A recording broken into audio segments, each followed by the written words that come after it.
pessoal, estamos iniciando então mais um episódio do nosso podcast Cidade Nua e Crua.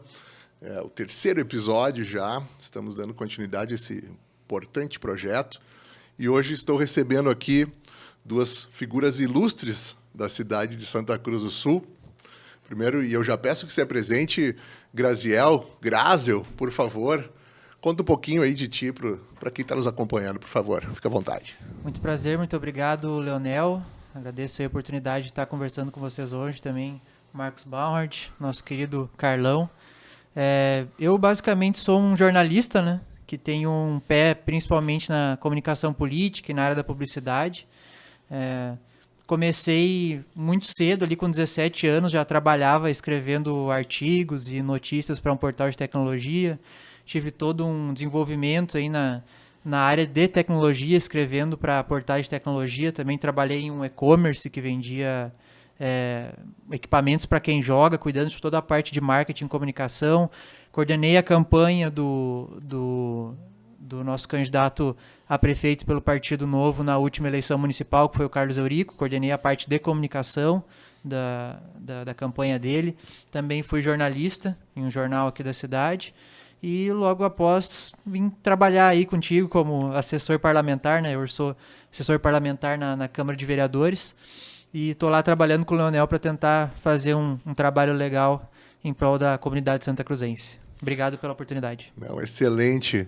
Diga-se de passagem que é um ótimo assessor e está fazendo um trabalho excelente, não por mim, Leonel Garibaldi, vereador, mas por toda Santa Cruz do Sul. Visível, não? Um trabalho brilhante. Com certeza. Elogiável. E mais um que está aqui conosco, também uma figura extremamente conhecida aqui em Santa Cruz do Sul e certamente fora daqui.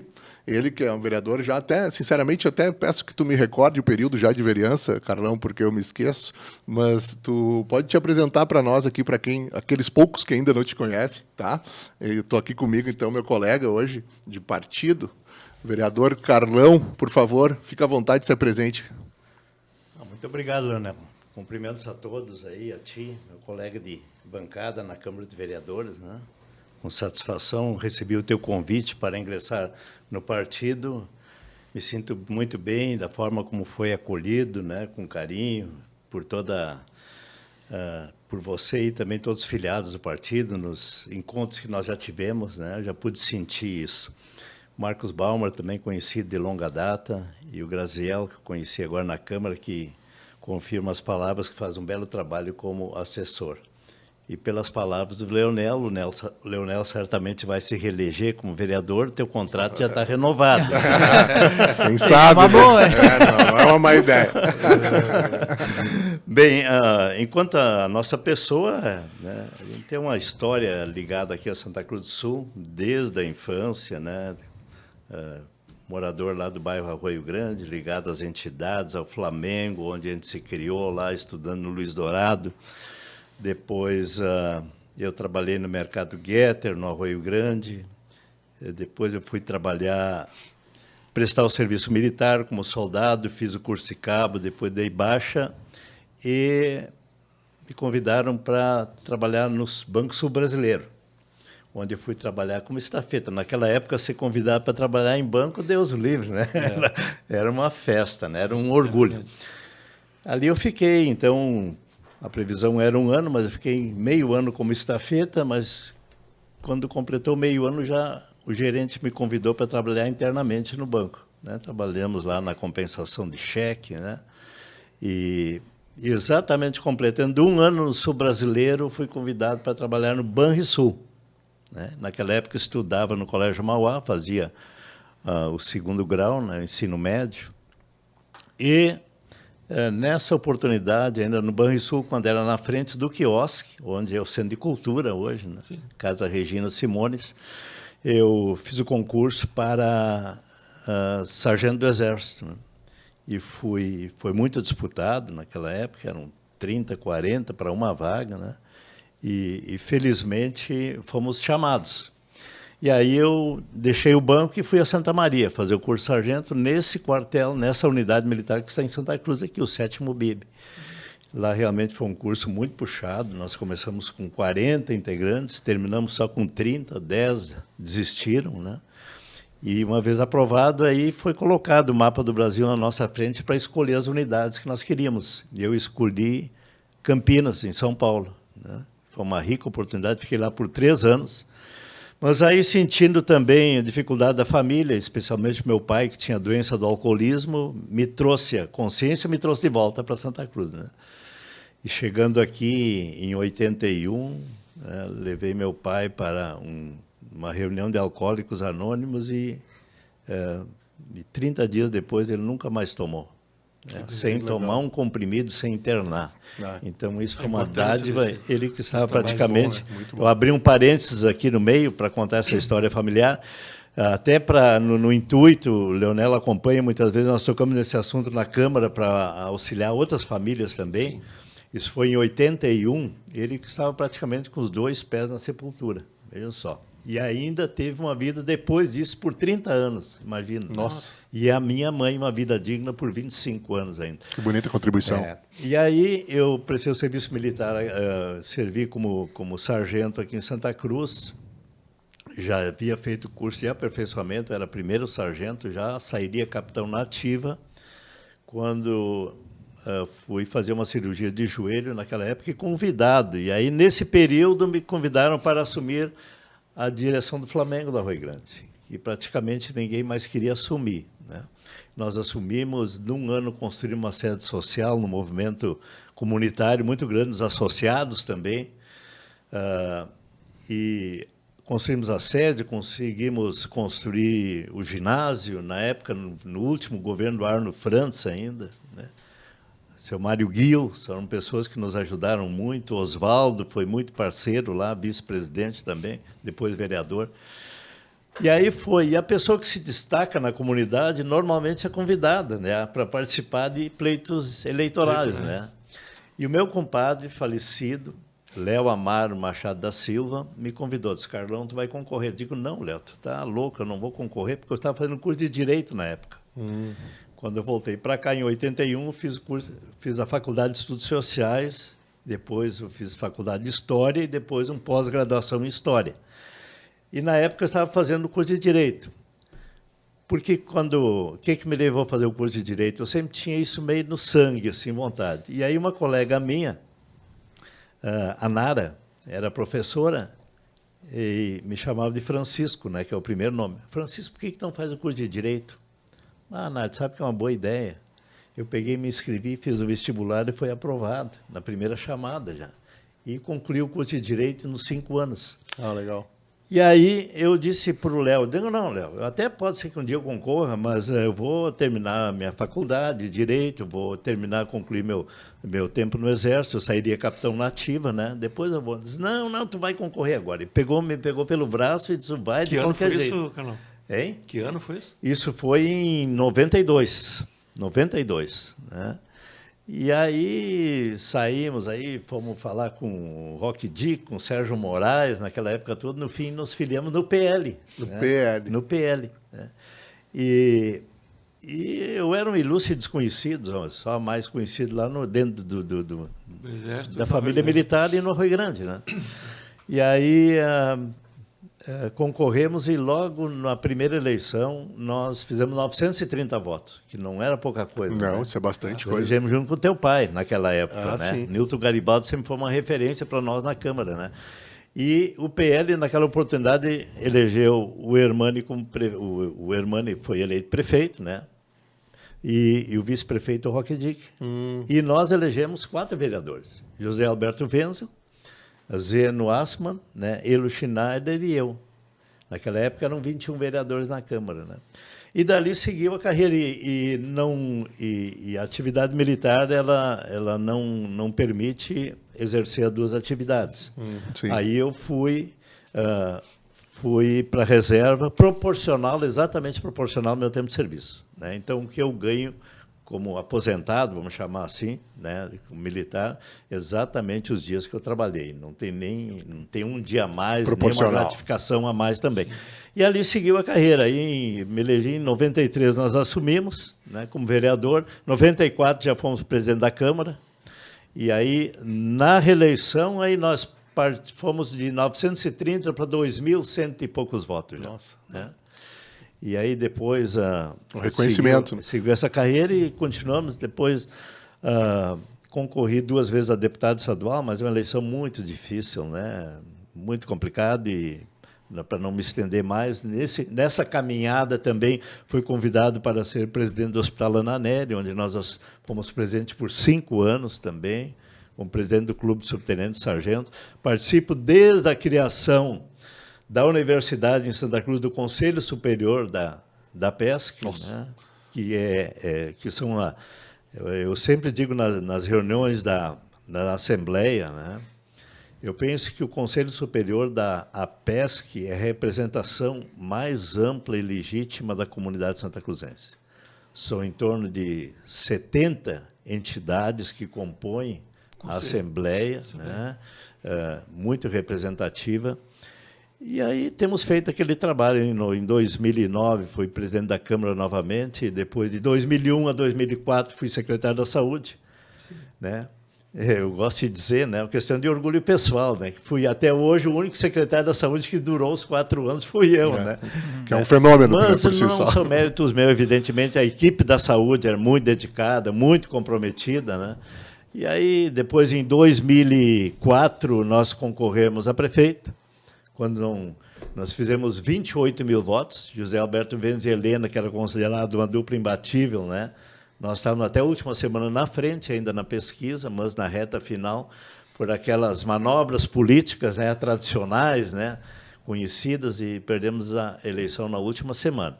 Aí fiquei fora. Quando eu retornei, em 2008, né, aí fizemos quase 3 mil votos como vereador. Nossa. Né? Nossa. É um reconhecimento enorme, né, da sociedade. Seguimos a caminhada, né, enfim. E hoje está aí conosco no Novo, né? Estamos aí. Que currículo, hein? O currículo enorme, né? Certamente, tenho certeza que daria somente 1 hora de programa só com a trajetória. Só com a trajetória do Carlão. E faltaria tempo para contar todos os detalhes importantes, né, dessa tua contribuição enorme para Santa Cruz do Sul. É importante frisar isso, né? Que para nós, a gente não está aqui num programa partidário, né? A gente está aqui realmente hoje trazendo um assunto muito importante que, sim, tem relação com a política. E é por isso que é fundamental a presença hoje do vereador Carlão, com esse período longo de experiência, para a gente tratar deste assunto, Marcos. O assunto que fala hoje, então, do sequestro do legislativo. Que a gente sabe que existe aí esses conchavos políticos, que, inclusive, possivelmente foi o que te ausentou da vitória lá em 2004, enquanto candidato a prefeito. Eles acontecem rotineiramente e são muito pouco tratados, isso de uma forma adequada, porque é tratado de uma forma habitual, quando é comunicado em relação a isso, na mídia tradicional. É paisagem para todo mundo. A gente vê que uma forma velada, né? Como naturalidade as questões de conchavos políticos. O que eu quero dizer conchavos políticos e sequestro do legislativo?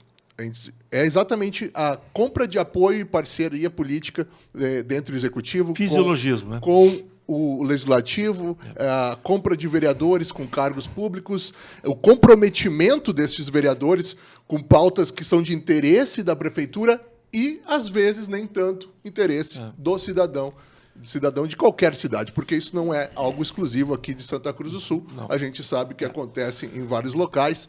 E aqui em Santa Cruz do Sul, eu entendo que houve uma virada de chave, com modéstia à parte, né, a partir da entrada do novo, não Leonel Garibaldi, do novo dentro do Legislativo Municipal, que começou a ser tratado, então, a respeito de ter independência política, em que a gente vai lá, ofertando como um cargo de vereador e sendo eleito, representando uma parcela da sociedade, a gente tem um comprometimento com ela.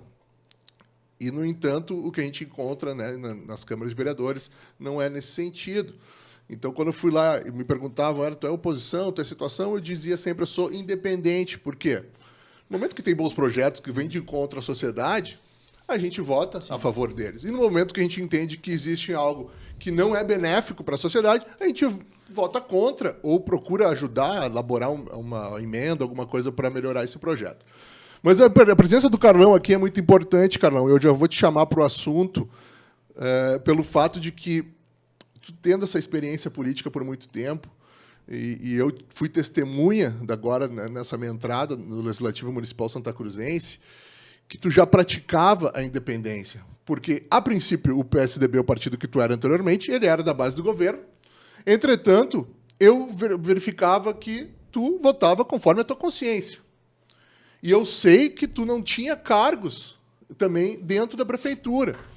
Mas eu quero que tu explique um pouco em relação a essa tua vivência, do porquê que tu já agia assim e o que tu observava que não era benéfico dentro desses conchavos políticos, que para nós realmente é um grande mal da política. Eu não digo santacruzense, eu digo no geral, porque compromete totalmente o legislativo, seja onde for. Para provocar um pouquinho e contribuir... Por favor. Eu quero dizer assim, eu não consigo entender, Carlão, Léo e Gaziel, como é que pode um candidato... Não é fácil se eleger, fazer 1000 votos, né? Ou mais. Né? Não é fácil. Então, o cara faz um esforço danado, envolve muita gente nesse projeto de eleição. E aí, quando o cara se elege, no dia posterior à notícia de que se elegeu, o cara vai trocar a procuração que ele recebeu de 1000 pessoas que confiaram nele para ser o fiscal do executivo na execução do orçamento, né, por cargos na prefeitura. E aí, a partir daí, 4 anos, o cara está comprometido, tudo que o governo quer que seja aprovado, ele aprova, tudo que o governo quer que não seja aprovado, ele não aprova, né? Não fiscaliza nada, que é a principal função do vereador, fiscalizar. Né? Então, eu digo que essa situação acaba descaracterizando a própria democracia, porque a função do legislativo, numa democracia, é fiscalizar a execução do orçamento pelo executivo. Né? E é propor leis e analisar as leis com critério, né, para que elas sejam melhoradas, aprovadas ou rejeitadas. Né? E aí, quando existe essa corrupção, né, esse sequestro, eu chamo isso de sequestro do poder legislativo pelo executivo, não de todos, mas da maioria, né, ou do que compõe a maioria, as funções do legislativo são anuladas. E a democracia municipal se esvai, desaparece. Né? Então, é um tema, eu sei, Carlão, e Graziel e Léo, eu sei que esse é um tema muito difícil da imprensa tradicional trazer à tona ao debate. Pelo próprio comprometimento, que é o segundo tema que nós vamos conversar mais adiante, né, da imprensa tradicional com o executivo municipal. Por décadas, por gestões, né, uma atrás da outra. Isso é uma coisa que acontece no Brasil inteiro, possivelmente. Né? Então, essa foi um dos principais motivos da gente ter trazido e criado o Cidade Nua e Crua, que é para trazer temas polêmicos como esse ao debate, para que as pessoas entendam o que acontece, identifiquem o problema e nos ajudem a corrigir. Né? Então, só essa introdução eu queria dizer, né, e passar, então, para ouvir o Carlão dentro desse tema aí tão importante. Bom, esses são assuntos... Mas, antes disso, dizer que é extremamente importante esse programa, né? Cidade Nua e Crua. Nua e crua porque abrir a verdade, né? Exatamente. Essa, né? De forma transparente, sem meias palavras. Né? E são 2 temas assim, extremamente importantes. Né? A questão da imprensa, a questão que vocês colocaram como tema aí, é aprisionamento do legislativo pelo executivo. Né? Bom, como título assim iniciado, eu coloco que a maioria das questões que acontecem nos países, num país, enfim, né, ela parte da questão cultural, né, questão de cultura de um povo, né? Por que os governos querem cada vez mais a população desinformada, né? Por que querem ver cada vez mais a população submissa, dependente do governo, justamente para não raciocinar muito, né? Para não debater, para não entrar em temas como esse. Né? Com certeza. Então, se você comparar muitos países, você vê a diferença enorme. Né? E em relação ao Brasil, nós temos um quadro extremamente triste nesse aspecto, porque não que no passado, e isso eu comento também na Câmara, né? Porque a questão, Marcos, Leonel e Graziel, de idade, que não tem como trancar o relógio, e que bom que não tem como trancar, né? Porque aqui nós estamos por uma bondade divina, né? Mas, ao longo da trajetória do ser humano nessa vida terrena, você perde algumas questões, como a força física, muitas vezes, né? Você não tem, com 50, 60, 70 anos, que é o meu caso, a força física de 20 ou de 30. Mas você ganha em outras questões, de experiência, questão de visão, né? Mas eu quero entrar de forma mais objetiva. Em relação a essa questão, vinculação de executivo com legislativo, sim, é uma questão política, tá? Mas, muito além de política, é uma questão moral. Moral. De cada cidadão. Tá? Por quê? Você colocou, se elege com 1.000 votos, 2.000 votos, enfim, pode ser com 500. Tá? Mas a primeira coisa que, ao concorrer, deve estar na tua mente, né, de sair, diz assim, cada voto que eu tenho a responsabilidade com aquela pessoa. E não só é a pessoa, mas com a comunidade. E qual é o meu papel como vereador, como deputado, como prefeito? Tá? Então, você tem que olhar a tua responsabilidade e a tua, o cargo que você vai exercer, tá? E não fugir desse foco. Tá? O que acontece? Desde o início, né, e sempre foi assim, mesmo antes de entrar na atividade política, você tem que olhar o lado da comunidade, o que é bom para a comunidade.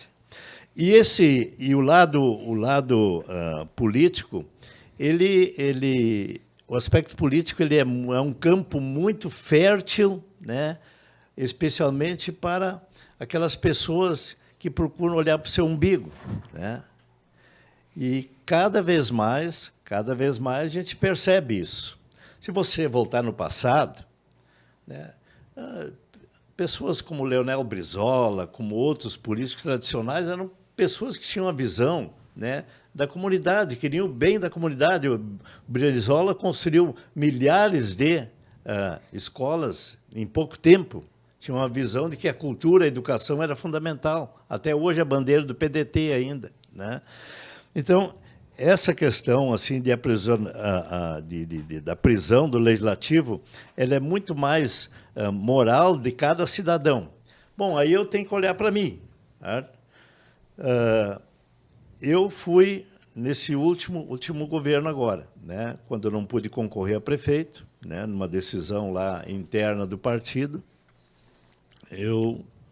a prefeita pediu apoio e eu manifestei, sim, vou ajudar a prefeita, né? Não só votei nela, como apoiei ela também, né? E depois da eleição, como deve ter acontecido contigo, foi chamado para perguntar se queria fazer parte do governo. Digo sim, sem problema nenhum, posso participar do governo. Foi a primeira pergunta que me fizeram, né? Só que os projetos que eu entender que são bons, eu vou votar, e aqueles que não forem bons, que no meu entendimento, eu não vou votar. Independência. Não, já disse logo de cara. A segunda pergunta que me fizeram, se eu teria alguém para indicar para cargo dentro da prefeitura, de CC. Eu digo, sim, eu tenho. Tenho muita gente qualificada, né? Seria um cargo de 8, 9, 10 mil reais. Tem muita gente para indicar. E até citei o caso da minha irmã. Eu tenho uma irmã aposentada que ganha um salário mínimo por mês. Entendeu? E a minha resposta foi o seguinte, só que esta não é minha prioridade. Minha prioridade é a comunidade ser atendida. E não tenho ninguém para indicar. Moral. Né? Se a minha irmã precisar, eu já disse para ela N vezes, se ela precisar, que ela até foi atingida pela enchente agora, teve a casa toda ela praticamente coberta de água.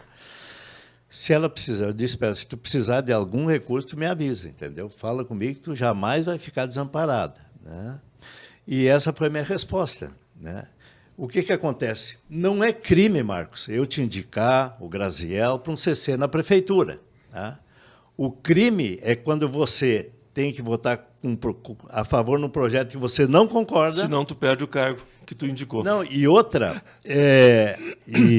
e aí você não subir na tribuna quando tem que denunciar ou quando tem que criticar alguma coisa que exercer a função diz do vereador. direto ao governo. Tá Isso se chama de trair a população. É exatamente o que eu estou falando. Essa que é a verdade. E aí entra a questão moral, da pessoa se olhar no espelho, diz assim, será que eu estou representando aquelas pessoas que efetivamente me elegeram para trabalhar por elas? Eu vou fazer o seguinte, se tu me permitisse, eu vou pedir para a técnica colocar 2 matérias aqui que vão referenciar o que nós estamos conversando aqui.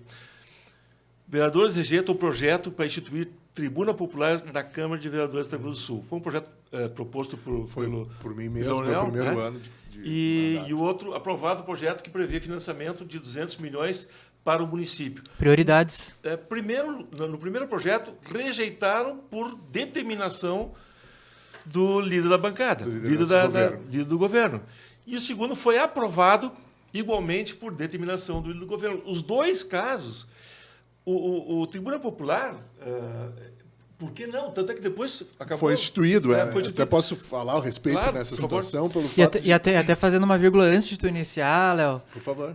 Líder do governo que hoje está afastado e é réu em processo criminal. Em processo criminal. Importante colocar isso também. Sim. Exato. Então, esses comprometimentos, justamente comprometimentos com objetivos escusos, é o que a gente mais quer afastar da política. Mas aqui, nesse caso, né, na situação do projeto da Tribuna Popular, que foi um comprometimento meu de campanha, que eu disse que o meu primeiro projeto seria dar voz à população, de trazer essa oportunidade para as pessoas falarem.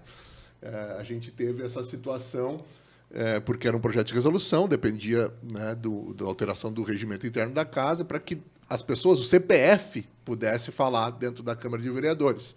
Ali foi rejeitado justamente porque eu já me apresentava não como situação.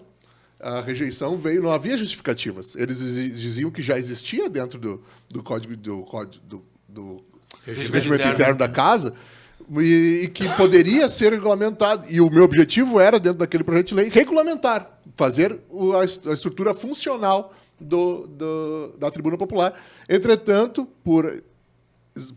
sem nenhum motivo, exceto político, de ser contrário à minha pessoa, porque eu não era da base do governo e eu trazia as contrariedades, né, e sempre trouxe e vou sempre trazer em relação a qualquer governo, desde o início do meu mandato, que fizeram, então, esse boicote ao meu projeto, a partir de uma determinação do líder do governo.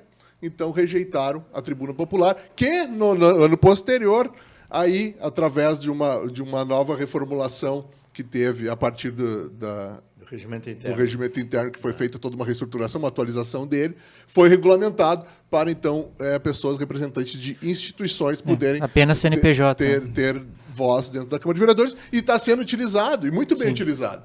Eu gostaria só de fazer um comentário a respeito desse projeto da Tribuna Popular, porque ele, em outras oportunidades, ele foi rejeitado, não sei se foi bem o teu caso, talvez não seja, porque ele estava, vamos dizer assim, não muito esclarecido, né? Ele dava margem a qualquer pessoa chegar na tribuna lá, né, e dizer o que bem quisesse e tudo mais. Evidentemente que isso também deve ter um regramento, né? Lógico, a gente assim trazia como nós estamos Exato. tendo hoje, muito bem aproveitado, de entidades registradas, oficiais, né? Que tem um histórico de trabalho, né? E não a pessoa chegar ali, muitas vezes tu não sabe o que a pessoa vai falar. Exato. Né? Eu sei que eu tanto sabia que existia esse receio, né, que a gente fez toda uma estruturação, lógico, de temas que deveriam ser debatidos. Poderiam ser trazidos. Tinha toda uma estruturação para que se precavessem até, né, assim, dos assuntos que fossem não tratados. só em relação aos vereadores, mas a própria comunidade também, saber quem vai subir na tribuna lá, que Sim, tem com um certeza. equilíbrio. Então não haviam justificativas, exceto realmente o contragosto político. Já no outro projeto, de 200 milhões de aprovação, né, que tinha que ter uma análise técnica muito mais sofisticada do que efetivamente foi apresentado, em relação a consequências disso para a cidade, para o orçamento público da cidade, para a possibilidade ou não de reduzir impostos e coisas que sempre seria muito bem-vindo, né, veio a decisão de... de que se aprovasse. Exato. E, Detalhe quanto a esse projeto, Marcos, é que o maior fator contrário a esse projeto é, logicamente, o endividamento, né, público. Sim, com certeza. Que traz um prejuízo não para este governo, mas para posteriores e por muitos anos. E além disso, Léo, tu pode lembrar também, né, tu que tem mais contato com essa parte jurídica, é que não apenas este projeto, mas outros projetos também que visavam endividar ainda mais o município, chegam muito mal justificados lá na Câmara. As justificativas, elas são pífias, né? Assim, então, exatamente, falta o debate, falta as justificativas, e o que sobra é determinação de uma força superior, que a gente sabe que é exercida, cooptada, que sequestro que legislativo. é exercida pelo executivo, e é isso é o que sobra. E, infelizmente, a gente tem as definições, não por debates de matérias em função da sua importância, em função da sua, eu digo, efetividade prática, porque a gente tem que pensar o que vai acontecer com isso aprovado? Quais são os efeitos na prática disso, que para mim é o que determina, para mim, a minha avaliação dos projetos, mas em função de determinação, então, por conchavos políticos. Aliás, eu acho que esse tem um grande mal do sequestro do sim, legislativo. acho que tem um efeito complementar ali que eu acho que também é bom trazer isso. A ausência da necessidade de contratação de assessores competentes, de assessores que, de fato, possam analisar um projeto, ajudar, contribuir com o parlamentar para que essa análise seja bem feita e a defesa possa ser feita na tribuna. Né? Com certeza. E, além do mais, eu sempre pensei assim, Carol, Gaziel, por que isso? Por que esse sequestro? Nós temos políticos do Santa Cruz do Sul que certamente são capazes de defender um projeto na Câmara de Vereadores. Com certeza. Então, se tu tem um projeto que é polêmico, ou que tu quer ver aprovado, o prefeito vá lá e faça a defesa. Demonstrando qual que é o benefício que vai trazer para a comunidade, quais são os riscos que nós não precisamos nos preocupar, como que vai combater se acontecer isso ou aquilo, né? E que faça isso acontecer, a democracia acontecer, entendeu, Léo? E antes de ir na Câmara fazer a defesa na tribuna, talvez, forneça os dados necessários para que os vereadores façam uma análise prévia, para que os assessores possam ajudar a fazer isso, tem assessores qualificados para isso. Exatamente. O que acontece? Quando tu tem o sequestro legislativo, muitos dos vereadores que fazem parte da bancada não têm a mínima preocupação em qualidade na assessoria. Porque não precisa, é sim ou não. Eu tenho que votar sim ou tenho que votar não? Tem que votar sim. Ok, voto sim. E deu. Sim. Às vezes nem leem o projeto. E o detalhe importante é esse, né? A gente tem a capacidade, vou fazer aqui uma ressalva em relação ao... Hoje eu diria que é a maioria dos vereadores, pelo fato de que eu já acompanho o Legislativo há bastante tempo, eu estou falando aqui de Santa Cruz do Sul, mas eu posso até, vamos estender um pouco esse assunto, vamos ir para Brasília. Até mesmo lá em Brasília, a gente sabe que existem deputados que estão extremamente preparados para poderem fazer as defesas adequadas dos projetos de lei, que daí traz uma pertinência para todo o nosso país, e certamente tem a dificuldade de exercer esse papel fundamental de um deputado, porque existe também a cooptação lá a nível federal. E a gente sabe como é a disponibilização que existem de emendas parlamentares quando o governo ele quer ter aprovação de determinada matéria. Então, é literalmente dinheiro do povo, que é o que trata as emendas parlamentares, comprando o apoio político de deputados para ter a decisão a favor do governo. Lavando a égua. Lavando a égua. E a coisa, Carlão, não é feita do jeito certo. Mas aí também tem uma questão, volta um pouco mais, de novo, para aquela questão cultural, né? Porque ninguém chega lá e se elege de graça, entendeu? Alguém colocou ele lá. Então, nesse sentido, é importante também que o eleitor tenha mais consciência, muitas vezes, de votar. Eu me orgulho muito dos meus votos e do meu eleitorado, vamos chamar assim, né? Porque a ampla maioria são votos conscientes, né? Eu não pago galinhada, não pago cervejada em época de eleição, até porque não pode, né? Mas meu voto é muito voto familiar. Quem você me colocou na Câmara sempre foram muitos votos de família, né? Voto consciente.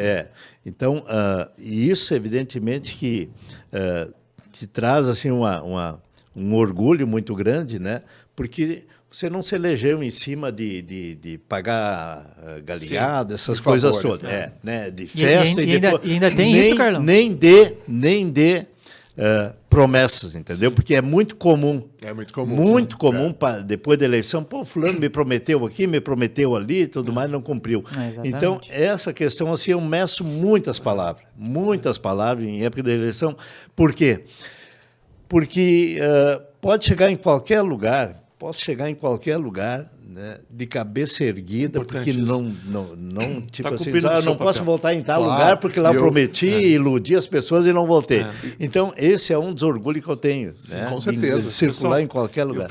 Eu preciso comunicar a todos aí que nós estamos com um patrocinador no nosso programa, nós precisamos ter, Léo. Com certeza. Né? Nós temos espaço para 6 patrocínios, né? Estamos inaugurando o primeiro patrocinador, que é a Pizzaria Piccola, que inclusive agora nos presenteou com uma pizza aqui para a gente bater no papo e comendo um pouquinho da pizza.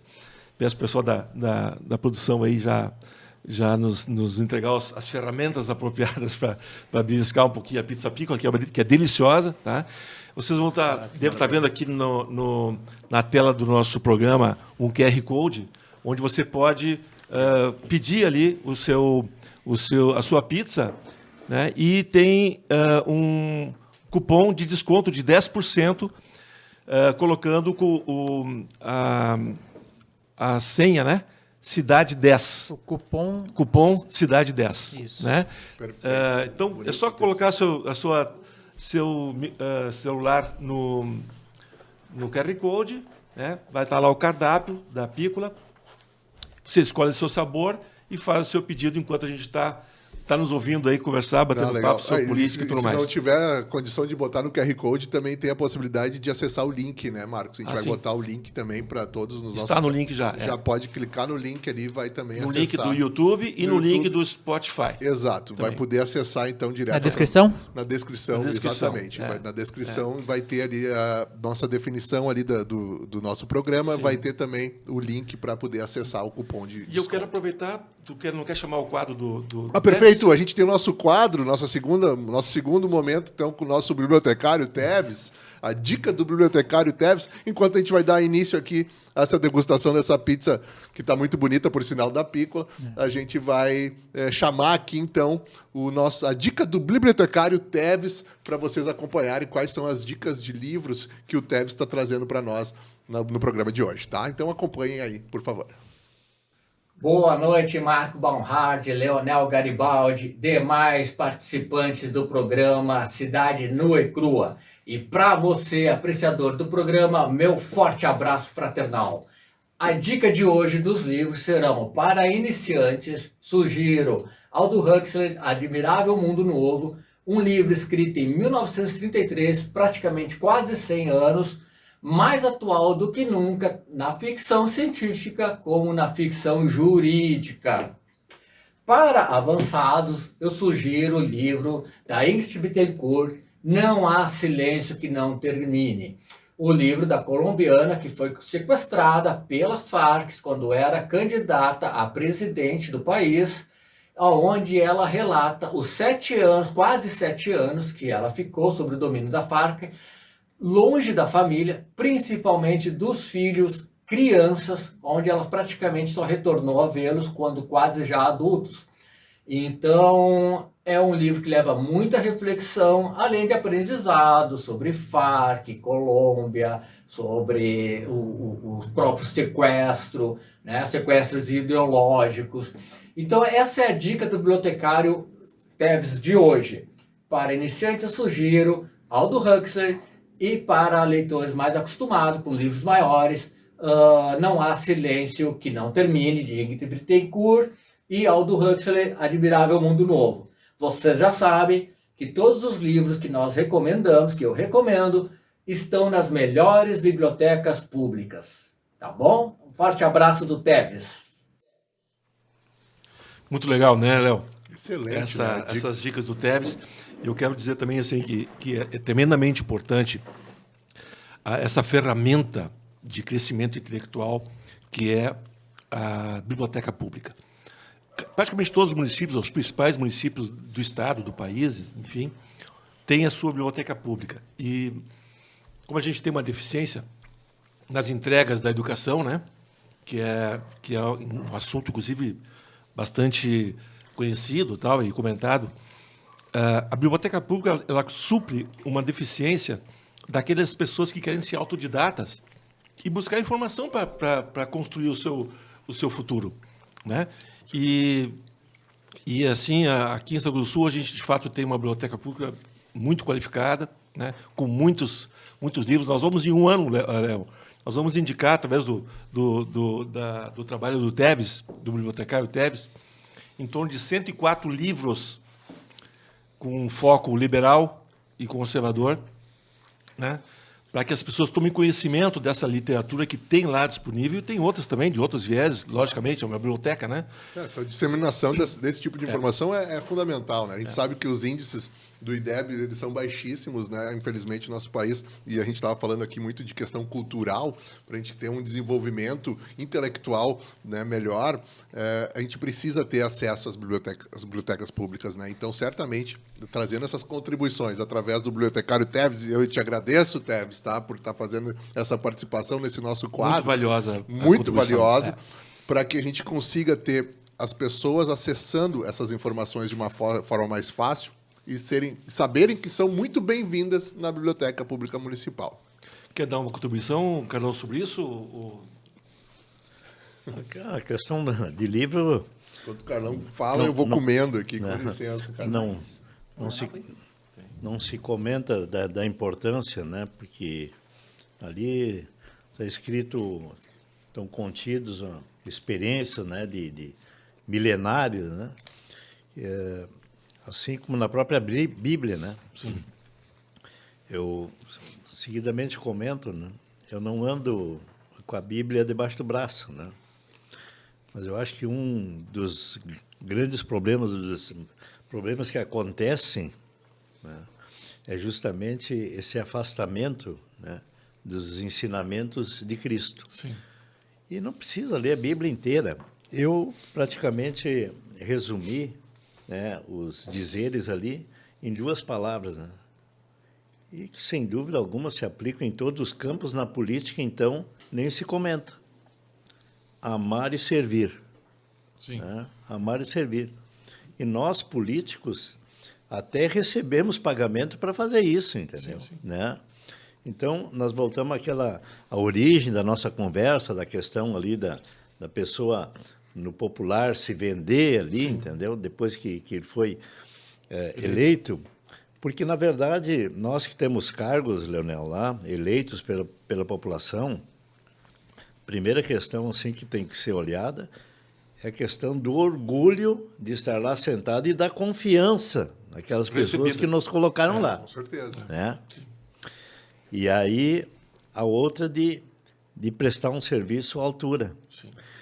E quando se faz isso, né, um sentimento assim de orgulho e de alegria é enorme, porque o presente, normalmente, a maior felicidade não é de quem recebe, né? É de quem dá, e quando dá isso com sinceridade, né? Não com segundas, terceiras intenções. Então, sabendo da sua responsabilidade. E o que acontece? Aí, porque isso tudo é em prol de ter uma sociedade melhor, de fazer com que as pessoas tenham uma vida mais digna, entendeu? De que aquele recurso público, que na verdade é recurso da comunidade, né? Muitas vezes se olha assim que é recurso do governo. Não. Esse recurso sai do bolso de todos nós. É fruto do pagamento de impostos, uma série de questões, e que nós não recebemos nada mais, nada menos do que uma delegação, um contrato. Por 4 anos lá, tem um contrato assinado aqui que tu vai nos defender, vai procurar os melhores propósitos para a nossa comunidade. Né? Depois de 4 anos, nós vamos analisar novamente esse contrato, entendeu? Né? Então, essa é a maior satisfação que a gente tem hoje, né? Eu digo, no meu caso, o sentimento que eu tenho é de ser uma oportunidade, né? A gente tem uma oportunidade. A gente recebeu, né, esse aval, né, pelos votos recebidos, a gente recebeu o aval para estar lá exercendo essa atividade. Então, a gente tem uma oportunidade de fazer diferente. Se a gente está tão mal falado da política, não é à toa também, né? A gente sabe, e a gente tem exemplos aqui na nossa cidade disso, a gente tem exemplos lá em Brasília, a gente tem exemplo disso em todos os lugares. Então, a gente tem a oportunidade de fazer diferente e extrair um resultado diferente. Por exemplo. Né? Então, nada mais condizente do que tu aproveitar essa oportunidade da melhor forma possível e trazer o retorno que a população aliás, precisa. A gente precisa trazer o segundo tema, né? Claro, vamos adiante, vamos adiante. Eu só gostaria de fazer um comentário aqui, de que muitas vezes, talvez até para a ampla maioria, né? Mas para mim particularmente, em ano de eleição, eu adoro, entendeu? Eu adoro eleição, né? Por quê, Marcos? Porque você sente a vontade, entendeu? De sair na rua, de pedir um apoio, do apoio vir de forma espontânea, sabe, né? Então, para mim, é uma satisfação, uma festa, né? Poder fazer isso, né? Porque você sabe exatamente o ambiente que você vive e dá uma olhada no teu histórico. Bom, te faz a pergunta, será que eu correspondi, me dediquei? Nem tudo você consegue, muitas vezes, fazer como gostaria, né? Porque não depende só da gente também. Né? Mas ter a consciência tranquila de que se procurou fazer o melhor. Né? Isso aí, então, você pode sair... O reconhecimento vem, né? Então, claro que você vai encontrar pessoas que são chateadas porque não conseguiu isso, não conseguiu aquilo, e muitas vezes não depende de nós, como eu falei, Leonel, porque é mais questão de executivo, é questão de cirurgias na área da saúde, na área da educação, enfim. Só essa colocação. Né? Eu gostaria de pedir para a técnica então, colocar sobre o segundo tema, que é a imprensa independente, né? Que é tão importante quanto, né, esse primeiro assunto que nós trouxemos, se não ainda mais importante. Porque ele pode combater, inclusive, o primeiro, né? Se fosse esse o caso. Mas o detalhe aqui a gente tem, então, em relação à política independente, que eu chamo também de imprensa política independente. A imprensa independente, que eu também chamo de imprensa livre, aqui a gente tem algumas reportagens de qual seria a importância da liberdade de imprensa para a democracia. E também aqui um dado interessante, que o Brasil se torna o país perigoso no ranking de liberdade de imprensa. Então, são dois fatos importantes que são trazidos aqui para alimentar o nosso debate. Nós que estamos sendo bem alimentados aqui por essa pizza da Pícola. Eu sou suspeito para falar, mas para mim é a melhor pizza de massa fina da cidade. É muito boa a Pícola. Obrigado, né, por esse patrocínio e por essa excelente pizza aqui no nosso bate-papo. Mas alimentando, então, agora o nosso segundo assunto, nós temos aqui essas reportagens e é fundamental também que nós tenhamos, né, e infelizmente nós não temos a condição de termos uma imprensa séria, exercendo o seu papel fundamental de trazer as informações à luz do conhecimento das pessoas. A gente sabe que existe, sim, veículos de mídia, veículos de jornais, de rádio, de TV, que fazem o seu papel, mas a gente sabe que existem muitos que estão comprometidos com o poder público e, muitas vezes, por objetivos escusos também, alheios ao interesse da sociedade. Mas para falar um pouquinho mais sobre esse assunto, até enquanto eu estou fazendo aqui uma digestão dessa pizza, eu vou pedir para o Graziel, que é jornalista de formação, já teve experiência em jornal, ele falar um pouquinho a respeito, ele como profissional da área, Graziel. Sim. O que tu pensa a respeito disso? O que tu pensa a respeito de comprometimento da imprensa e como, profissionalmente falando, deveriam de agir os profissionais dessa área? Bom, sobre esse assunto específico, né, eu já tive a oportunidade de trabalhar, como tu citou, em um jornal da imprensa local aqui da cidade. E quando a gente fala nessa questão de liberdade de imprensa, de comprometimento de veículos da mídia com a imprensa, eu tendo a fazer um pouco o papel do advogado do diabo, porque eu acho que é sempre uma questão muito delicada, porque os veículos da imprensa eles estão constantemente caminhando sobre cacos de vidro, né? Querendo ou não, a gente tem ciência que tem veículos aqui da cidade de Santa Cruz que, se a prefeitura decidir simplesmente acabar com os anúncios em jornal, eles simplesmente fecham as portas, né? A gente sabe que tem veículos aqui de Santa Cruz que são 100% dependentes de anúncios advindos da prefeitura, do executivo. Se eles não conseguirem encontrar imediatamente novos patrocinadores, novos anunciantes, ou outras fontes de se financiar assim que a prefeitura cessasse os seus anúncios, muito provavelmente a gente teria mais de um jornal aqui na cidade fechando as portas. Inclusive tem veículos de imprensa em processo de recuperação judicial que é uma fonte de renda importante, essa que vem da prefeitura. A gente já teve pedidos de acesso à informação no gabinete do Leonel que a gente já fez, que já comprovaram valores bastante altos investidos pela prefeitura em publicidade em jornais da cidade. Tem pequenos jornais da cidade também que, inclusive, para não dizer a única fonte de renda, uma das pouquíssimas fontes de renda que se tem, são anúncios da prefeitura, que a gente não entende nem como é que existem algum desses veículos, né? Que são menores, de pouco alcance, digamos assim. Mas essa questão da independência, ela acaba sendo um pouco prejudicada por essa dependência dos anúncios da prefeitura. O jornalismo investigativo vai para o espaço. Não necessariamente, Marcos. Até porque a gente tem históricos... Eu gosto muito do trabalho que, por exemplo, fazia o Pedro Garcia, que hoje está na Gaúcha, né? Ele é um cara que sempre fez um trabalho de jornalismo investigativo que para mim era referência, sabe? Com certeza. Independente da gente saber que é dado público que a Gazeta hoje, por exemplo, é a que recebe mais recursos da Prefeitura de Santa Cruz em publicidade, né? Até porque ser o veículo que tem maior alcance.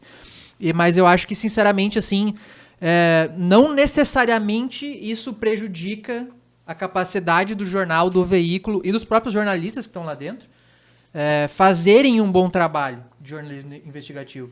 Isso depende muito mais de quem necessariamente está com a caneta na mão no momento de fazer a reportagem, em quem está chefiando as edições do jornal, quem tá sendo editor do jornal, quem está fazendo, dentro da teoria do jornalismo, a gente costuma falar o gatekeeping, né? Que é quem está decidindo ali no portão qual notícia vai para o jornal, qual não vai, né? Qual que é realmente relevante, decidindo pela população o que é que vai se tornar assunto na comunidade através da mídia ou não, né?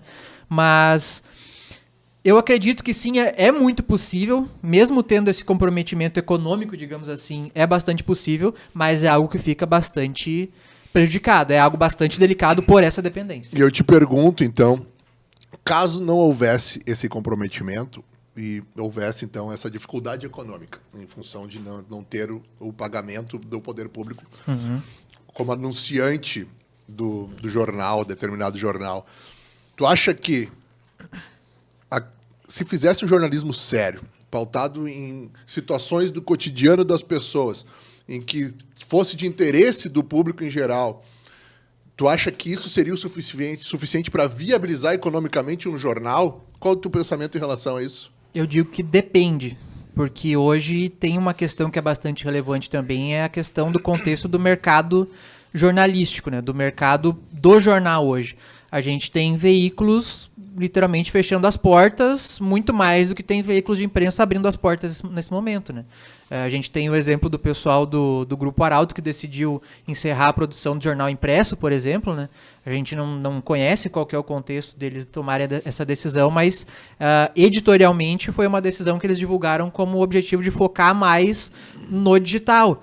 Então, eles provavelmente devem ter aí alternativas, estratégias para tornar o digital deles cada vez mais lucrativo, e a gente não tem como saber se hoje ele já não é o suficiente para manter, além da própria rádio que o Grupo Arauto tem, manter essas estruturas, né?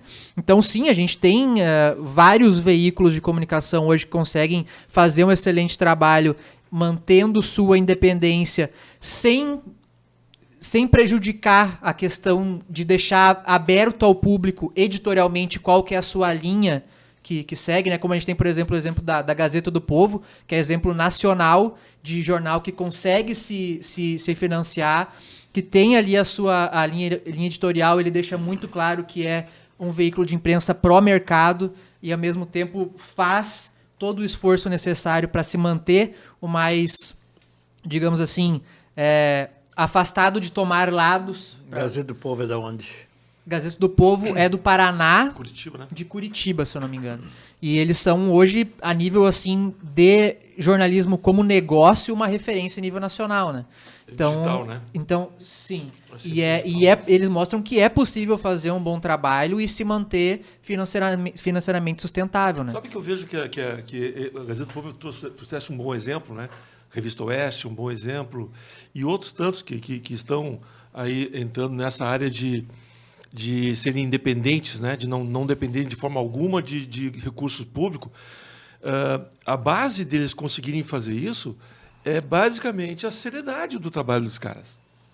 Né? É trazer os temas com comentaristas que comentam os temas como tem que ser comentados, trazendo verdades, né?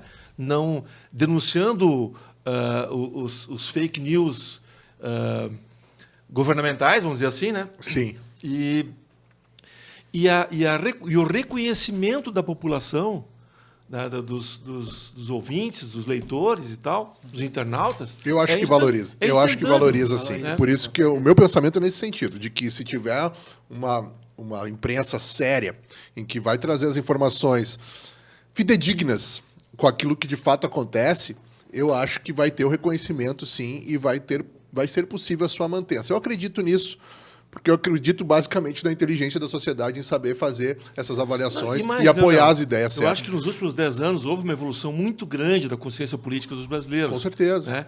Então as pessoas estão, de fato, ligadas. Com certeza. Ligadas no que e é muito certo, se que não deve é. essas informações, que a gente enxerga hoje que são informações corretas, e muito se deve às redes sociais. Com certeza. A gente sabe disso, né? Os canais independentes. O próprio nosso podcast Cidade Nua e Crua, que é um canal independente, ele vem justamente para trazer informações Para ocupar esse espaço. que são pouco ditas, né? Que são pouco debatidas, como é o caso do nosso programa específico de hoje, de situações que a gente não escuta ou não ouve falar na mídia tradicional. Mas a importância de nós termos essas informações, elas sendo trazidas e disseminadas a maior quantidade possível, a gente tem um exemplo prático que aconteceu no dia de hoje, que é a questão do leilão do arroz, que estava sendo tão debatido agora, né, tanto pelo governo federal, que tinha a intenção de fazer um dumping, que é basicamente ele jogar arroz aí a rodo e baixa o preço na força e ter uma dificuldade maior para os produtores, que aqui gaúchos já estão sofrendo em função das mazelas das fortes chuvas, que traria uma dificuldade que talvez fosse irrecuperável, economicamente falando, aqui para o nosso estado, em relação aos produtores de arroz. E nós tivemos, então, essa possibilidade de ser feito esse leilão, que, no primeiro momento, foi ganho uma liminar por ação do deputado do Novo, né, do Marcelo Van Hatten, foi o Camozato, e também o Lucas Hendecker, também, que é do PSDB, se eu não me engano, salvo engano. Então, eles fizeram essa ação, ganharam liminar, que não fosse, então...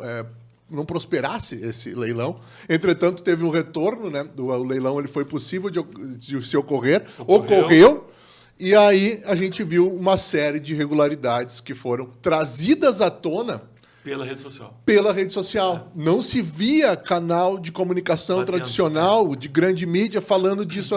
Não falava nada sobre isso a respeito. A gente teve, inclusive, ontem mesmo um debate em relação a isso na Câmara de Vereadores, que eram políticos isentos, políticos também estavam fazendo esse papel, mas fundamentalmente as pessoas, através das redes sociais, trazendo essas informações a conhecimento de todos.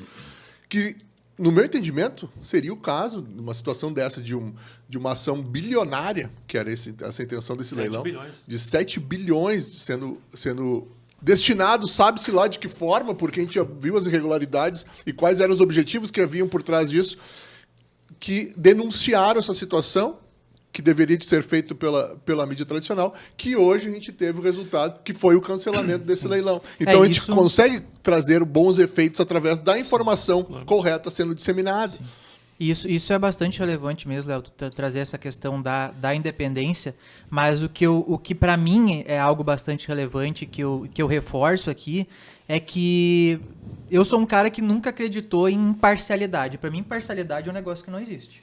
Nem juiz é imparcial. Ele tenta ser o É mais parcial. imparcial possível, mas toda as experiências que ele já teve na vida, Background dele, todos os casos que ele já Passado dele, julgou, já passaram por pelo crivo dele como juiz. De alguma forma, eles influenciam na decisão que ele toma. E na imprensa isso não é diferente.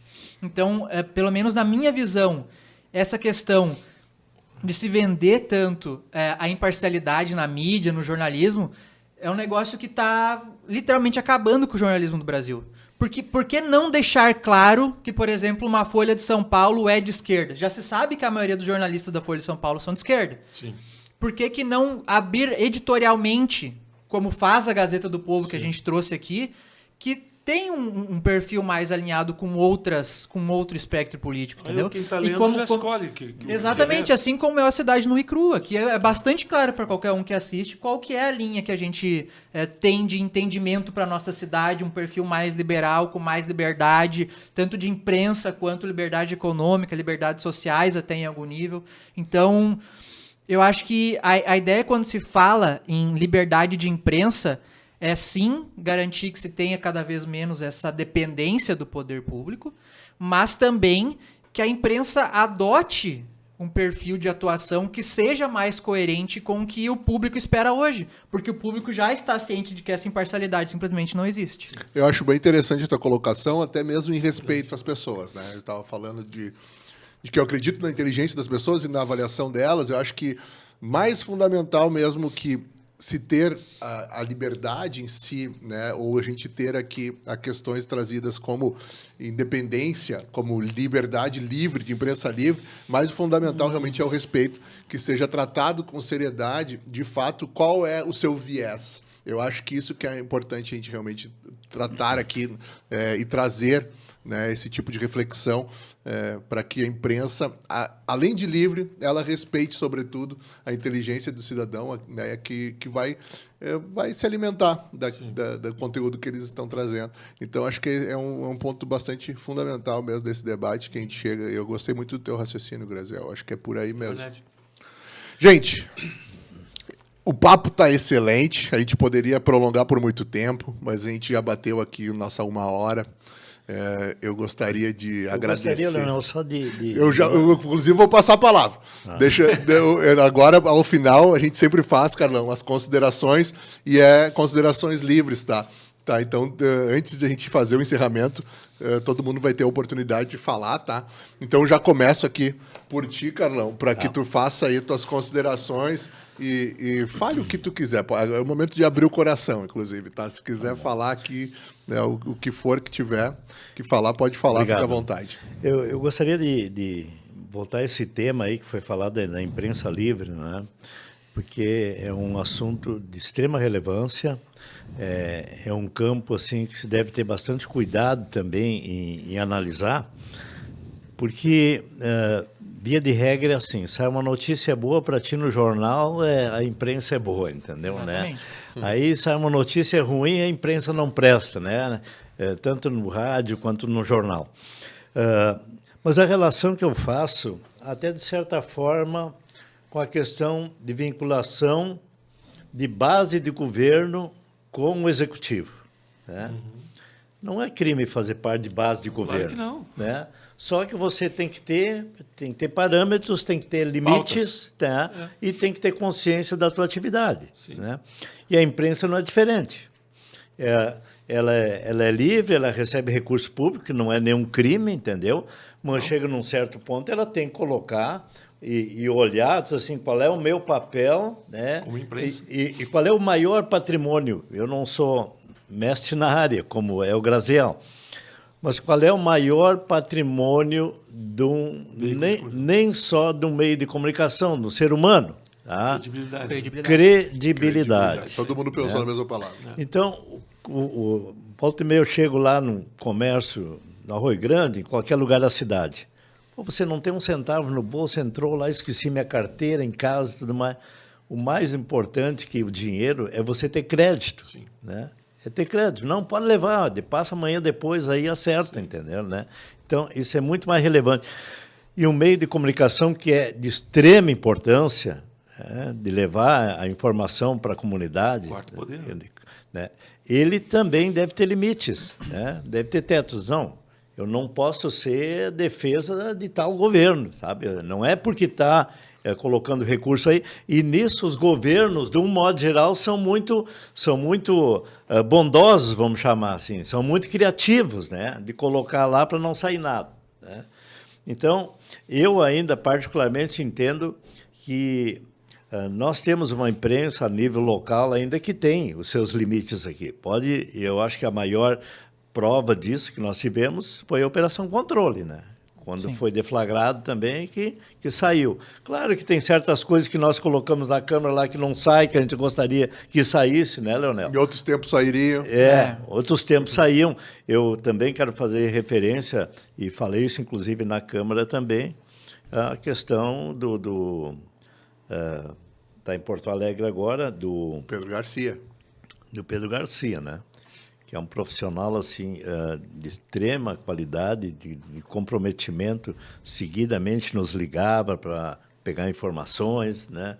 A gente trocava ideia com eles, olha, e questões que a gente às vezes gostaria que comentava e tudo mais, mas não precisa colocar na imprensa e tudo mais, sabe? Então ele era de total confiança, né? Sim. E ele também punha matérias que muitas vezes saíam na Câmara lá e que saíam no jornal também, né? Que hoje a gente gostaria... Era retratada a realidade, É. né? Era isso que ele sabia fazer com perfeição, no meu Com entendimento. e o que se chama também? Por que isso aí também? Pró ou contra? Em função também da credibilidade e profissionalismo dele. Com Dele certeza. mesmo. O próprio jornalista tem que ter essa Exatamente. credibilidade. Ele tem essa linha de atuação e ele Isso- é respeitado só chegou por isso. lá na entendeu? Gaúcha por causa dessa credibilidade Não, dele. sem dúvida alguma, né? Pelo trabalho. Então, essa relação que eu gostaria de fazer também. Então, não tem nenhum problema receber recurso público, né? Mas também deve ter uma linha de atuação que não pode ser um procurador, um defensor do ente público também. certeza. Né? Excelente. Em relação aqui a nossa conversa aqui, excelente, né? Agradeço que tenha vindo aqui, Não, Carlão, falar para mim é uma conosco. satisfação, porque a cada conversa dessas, Marcos, Graziela, Leonel, isso aqui é um aprendizado para nós. Nós que não somos profissionais da área da comunicação, mas é através da prática que Estamos você aprendendo melhora todos. o Estamos discurso. E é também Ainda mais sozinho. uma rica oportunidade da gente entrar em contato com a comunidade, né? Claro. Né? Hoje, por exemplo, né, que nem os próprios meios de comunicação fechando, e a tendência talvez seja cada vez maior, porque são N opções que não haviam no passado, e hoje as redes sociais, sim, elas essa questão do arroz, agora do leilão do arroz, que foi anulado e o ministro da Agricultura pediu demissão. Isso. Né? Ele foi provocado, promovido pelas redes sociais. Por que os governos têm uma preocupação tão grande em querer regulamentar essas questões? Né? Verdade. Por que países como a Coreia do Norte, por exemplo, não existe essa questão aí? Né? Então, é fundamental ter esses meios de comunicação no sentido de contribuir e dar mais liberdade.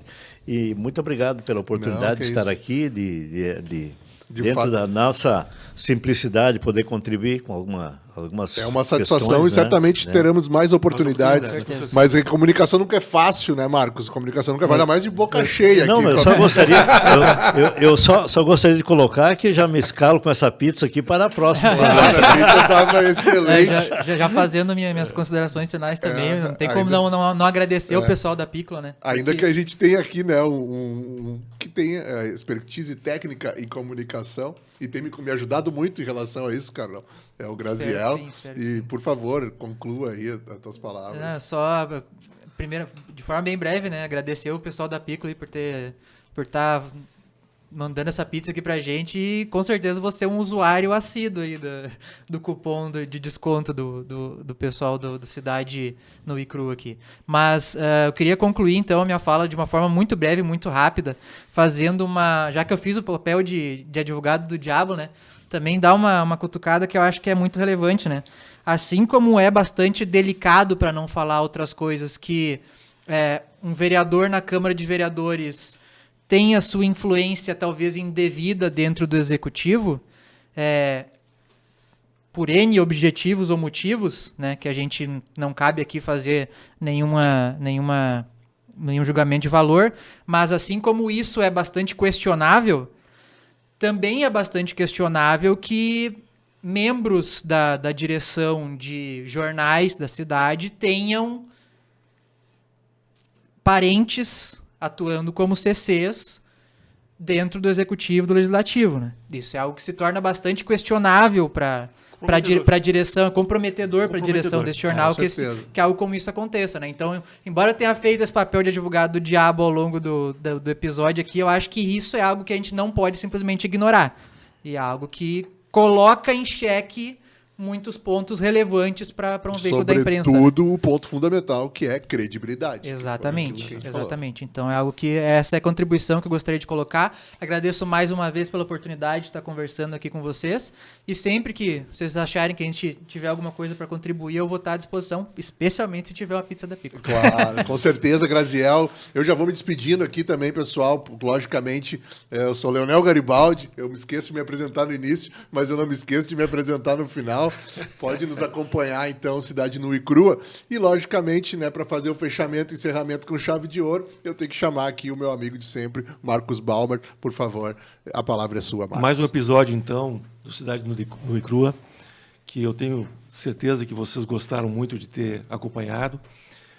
Temas interessantíssimos e que a gente sempre aprende, tanto batendo papo aqui, como ouvindo, como vocês estão fazendo.